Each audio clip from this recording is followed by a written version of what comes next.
今からね、わた、男って書いて、滝って書いて、女って、男滝、女滝。これは、長野県か。じゃあ、行ってみようか。この間もさ、滝来たじゃん。滝さん、すごくね。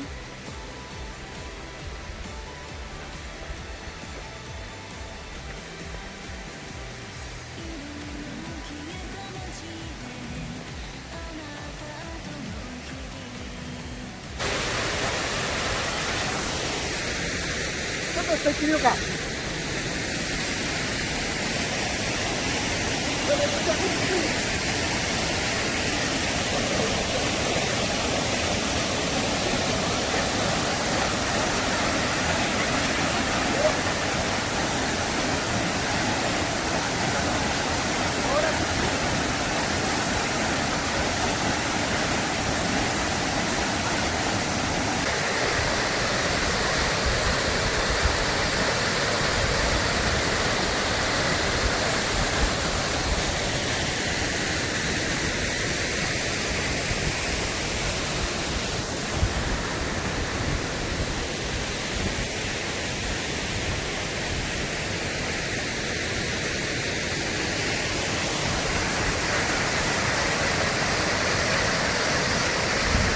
はい。でもこれ、女たちかわからんけど、もう一個の方行ってみたいな。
はい、皆さん、どうですか、滝の方。